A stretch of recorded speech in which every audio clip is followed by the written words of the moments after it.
I'm very grateful today to welcome our next eminent guest, Sofia Strill Rever, whose skills are beyond expression.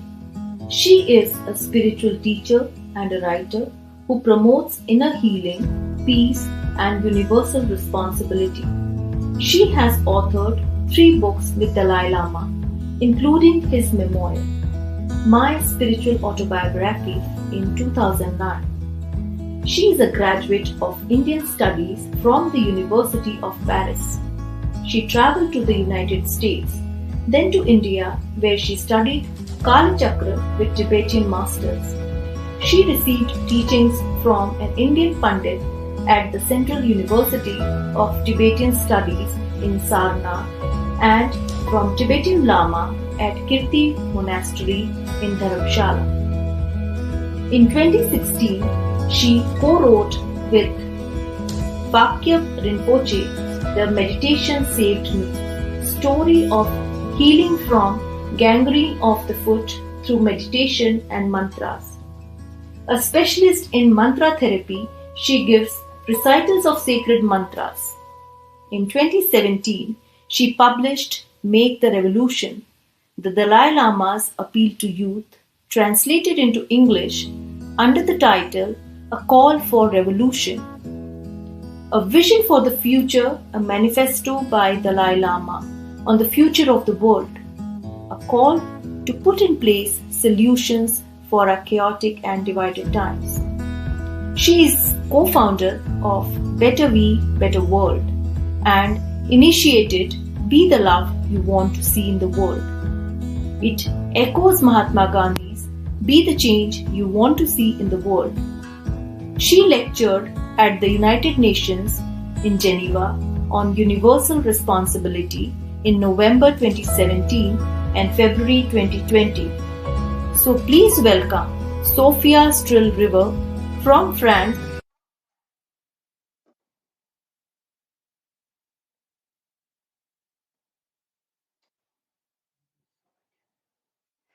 Namaskar. Bonjour from Paris. Thank you, Dr. Vikanji, for your kind invitation. And thank you, UCI team, for setting up this live event. At a time of a world pandemic, with not only the COVID virus, but also anxiety and isolation taking their toll on our minds and hearts, I'm grateful for this opportunity to celebrate World Happiness Day with you and to cultivate connections that don't just happen on our screens, but reach deep into our hearts. This morning in France, we are entering the third lockdown with 1% out of 5 experiencing depression. So I feel graced and quite humbled to talk this morning on the topic, a happy mind is a healthy mind. Humans, animals, and all sentient beings in general are craving for happiness. However, the ordinary functioning of the mind doesn't create the causes of happiness. Studies of our brain show that we have about 60,000 thoughts per day, and out of those 60,000 thoughts, 48,000 are negative thoughts. Psychiatrists call them ANTS, A-N-T-S, or automatic negative thoughts. Brain specialists even joke about them. They say killing ants. And this brings to the mind horrific images of legions of killing ants that literally know at us from inside.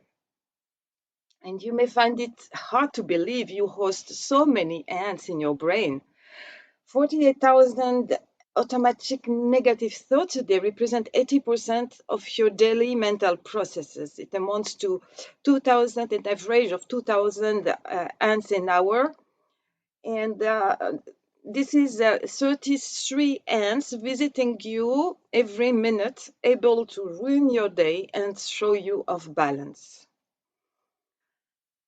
Those ants regularly show up when we feel anger, when your inner voice says, "Oh, I can't take it anymore. This drives me crazy."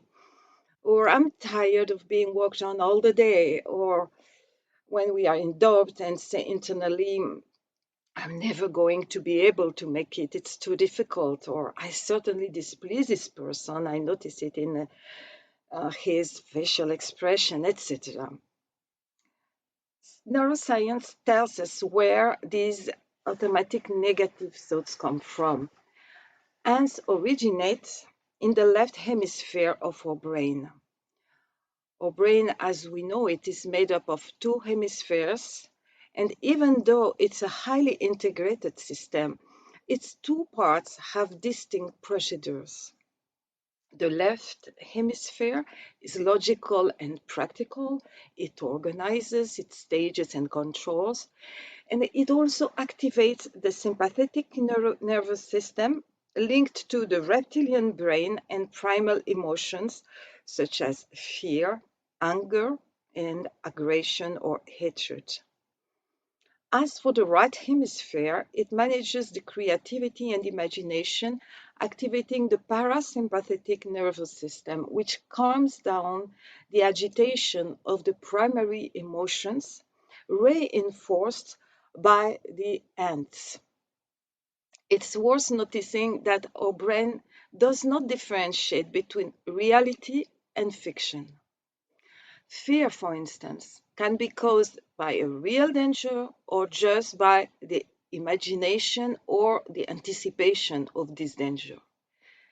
Similarly, the 48,000 negative thoughts per day are mostly illusory. But even though they are disconnected from reality, since they trigger negative emotions, they cause a massive release of stress hormones into our system.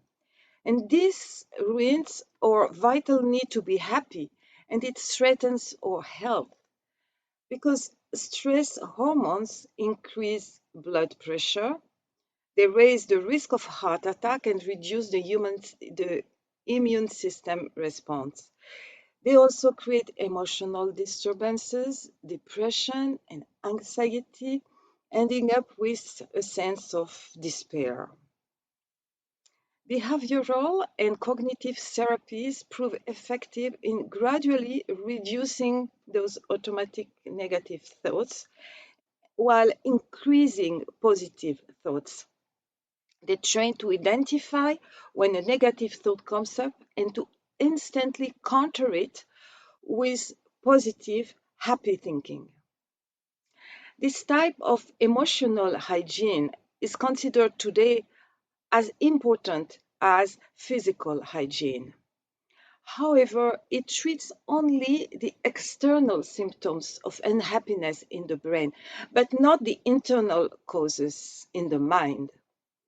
In order to eradicate the root causes at the mind level, we need to turn to spiritual traditions, originating mostly in India and the East, where they have developed a very deep psychology of the mind.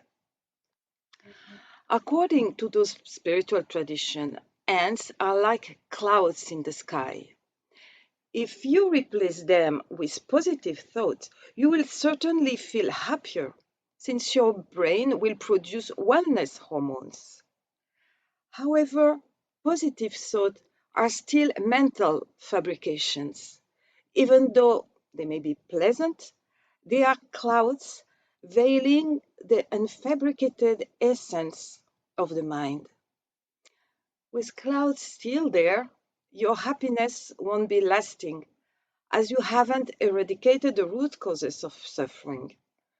Only spiritual practice can do that, by taking you beyond the clouds to the bright blue sky of the unobstructed nature of the mind. This can be achieved very effectively in Hatha Yoga or great perfection practices, for instance, that introduce to the pure essence of the mind. The illusory ants then dissolve as clouds under sun rays.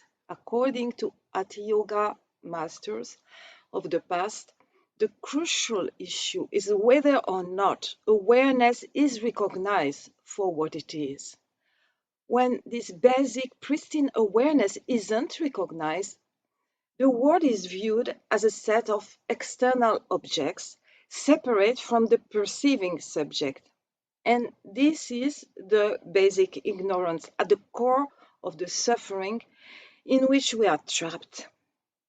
It's causing us to divide our world into a self that needs to be protected and others who become objects of attachment or hatred.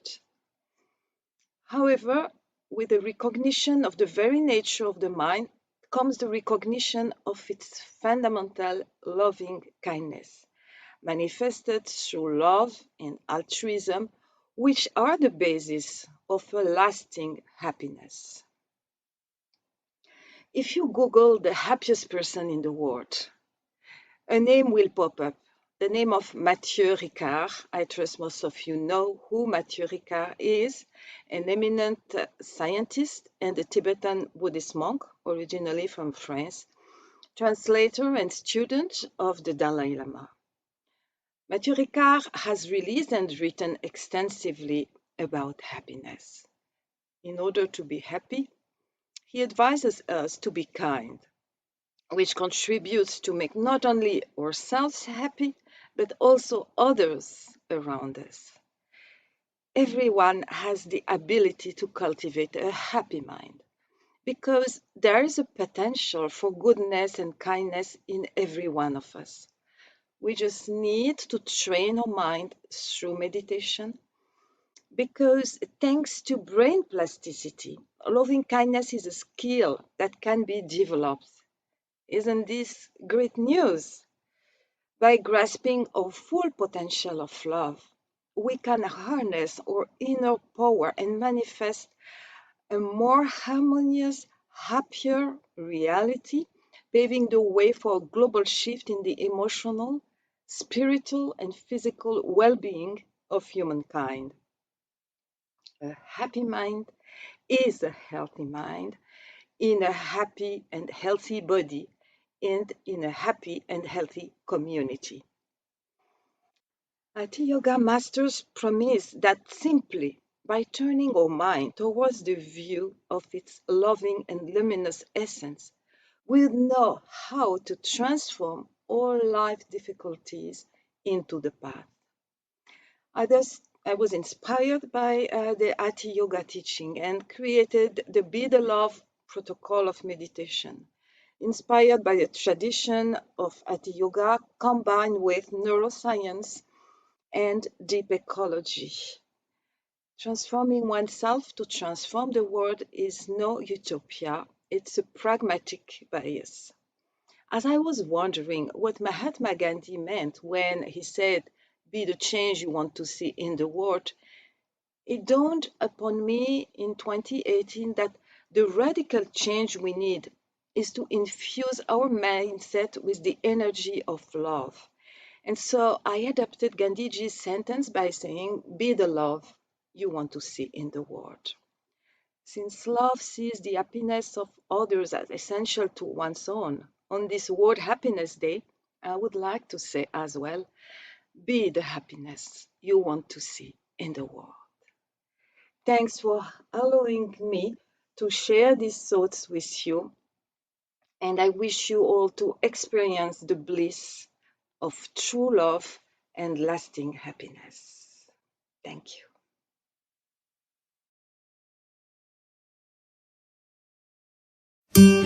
We thank Ms. Sofia Strill Rever for her beautiful explanation on the topic, Happy Mind is a Healthy Mind. Thank you so much, Sofia J.